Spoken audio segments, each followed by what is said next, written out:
Hi, this is your Houston chiropractor, Dr. Gregory Johnson, a ChiroTrust member, and this is this week's Game of Bones winners of their names and the smartest questions asked on our YouTube videos.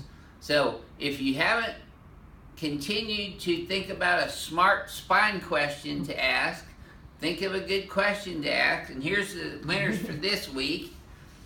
Inax Esto Volucrius. I'm sorry if I mispronounced all that.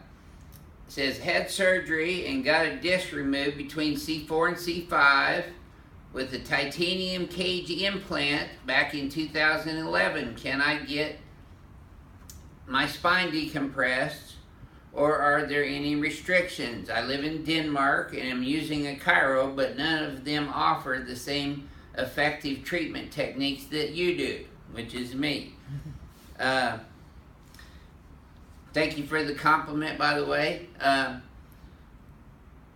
We treat patients who have spinal fusion with instrumentation and decompress their spines all the time.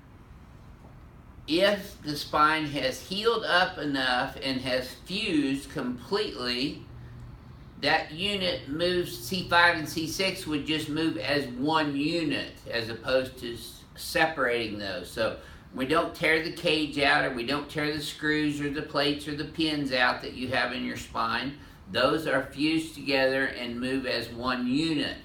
The spinal decompression is an adjustment. I actually feel the joints moving and the ligamentous integrity of the joints when I make the adjustment on there. You know, it might look like I'm doing the same thing to everybody, but it's not. It's different feels for different patients. Ligaments hold bone to bone, and the popping noise that you're hearing is at the end of the joint range of motion. This is active range of motion. Somebody else pushing my head here is passive range of motion. And then that extra little space where you hear the pop from the nitrous gas buildup from the synovial joints, and that's the synovial fluid creating the gas buildup in the joints, is called the paraphysiological space, and that's when we make the final adjustment, when it's at tension, to the maximum range of motion and the integrity of the ligament of that joint. And then you hear the crack or the cavitation. So all you crack addicts, you're really cavitation addicts, and it's coming from a nitrous gas bubble in the synovial joints. And we have synovial joints everywhere. Our fingers. And no, it does not cause arthritis to pop your fingers so long as you're not traumatizing them sideways or backwards. And it doesn't cause arthritis anywhere in your body to crack your joints unless you're traumatizing those joints or you're spraining them.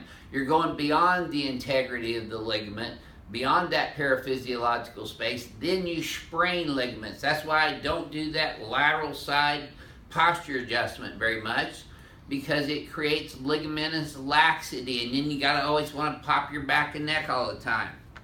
Okay, so we're gonna get back to the Game of Bones winner. Ashley Abrams asked, my daughter is 7 and just started 2nd grade. She's having trouble focusing in school since kindergarten, and medical doctors have told us that they want to wait till she is older to diagnose. Well, that's nice.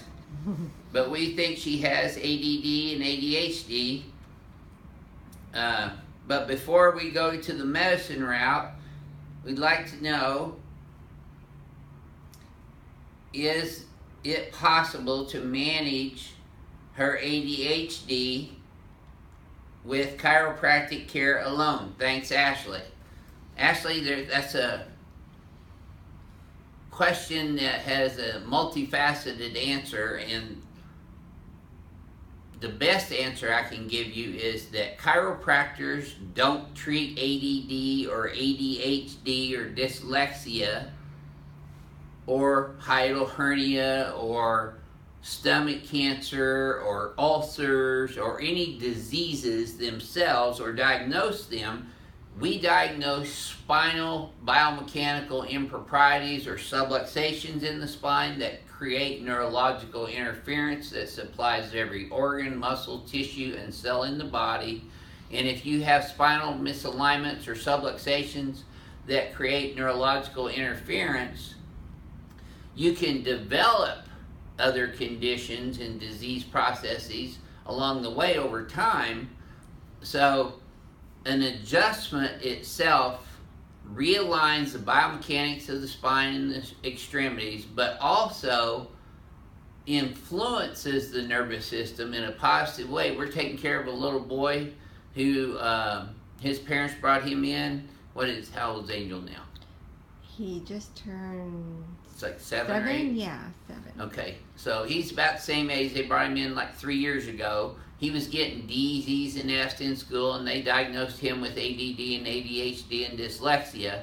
We started adjusting him, and within 6 months, I'm not saying we were treating his ADD or ADHD, but we started adjusting his spine, and within 6 months, his grades went from D's, E's, and F's to A's, all straight A's now. He's getting straight A's now in every single class.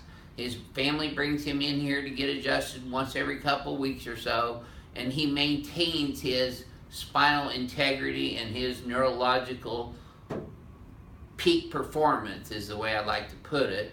When your spine is lined up and you have full flowing nervous system without interference, you are going to function at a higher level of efficiency in everything, including your brain function.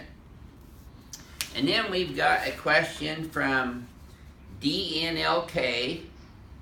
How much would physical adjustments like a chiro does help for chronic chest pain and back pain caused by PTSD? Well, DNLK, I'm not sure that PTSD actually causes chest and back pain.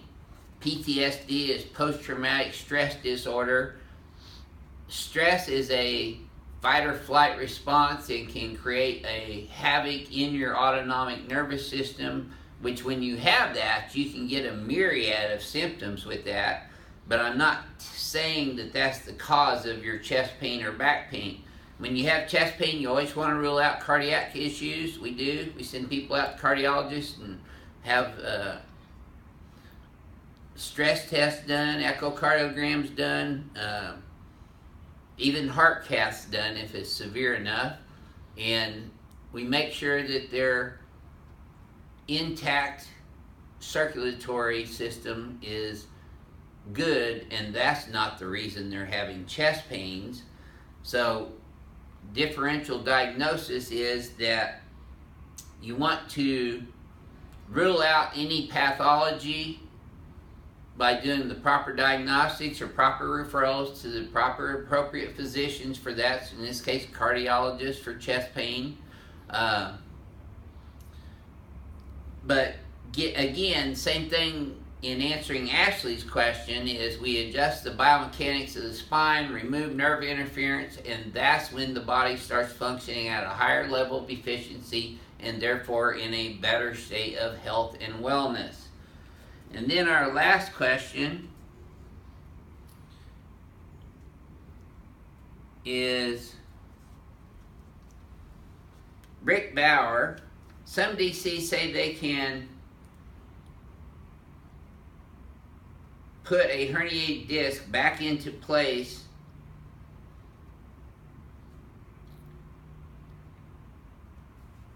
and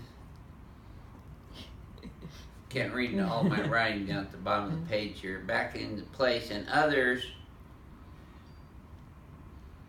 say they adjust to ease the pain, and also ask about spondylolisthesis. Well, we adjust patients in here that have bulged disc, herniated disc, degenerative disc disease.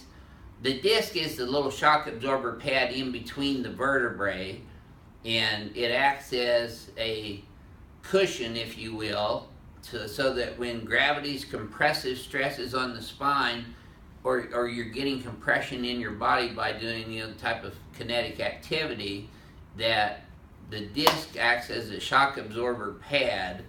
I call them the tires, because if you have a vehicle, let's use this analogy, if you have a vehicle and you're driving your vehicle along with the front end misaligned on it, what's going to wear and tear fastest on your front end?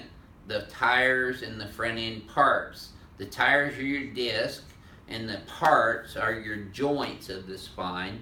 And then you can start getting what's called spondylosis, which is a degenerative joint disease condition, degenerative osteoarthritis, those are all synonymous terms, degenerative disc disease.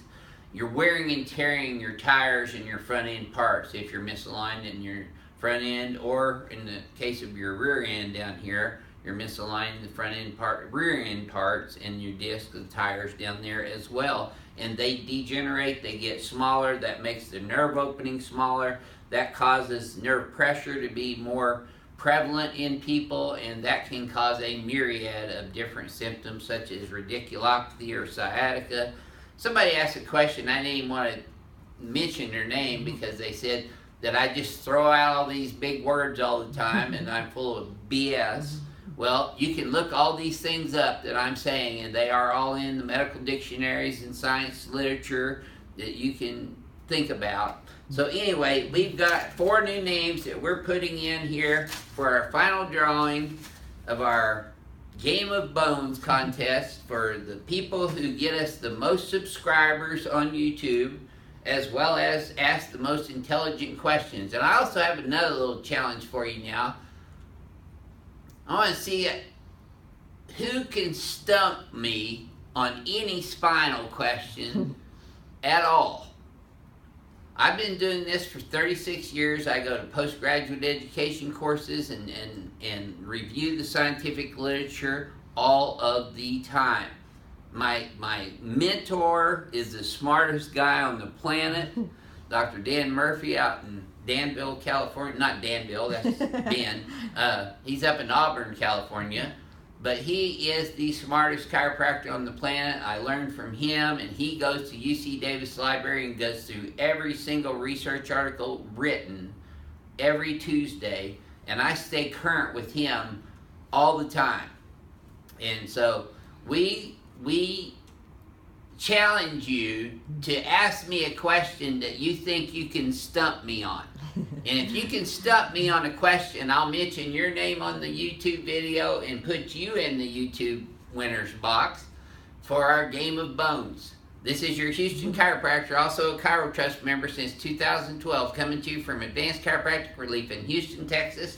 And thank you for subscribing, watching, sharing our videos on social media, and commenting. Intelligent comments. And be nice to the women that come here.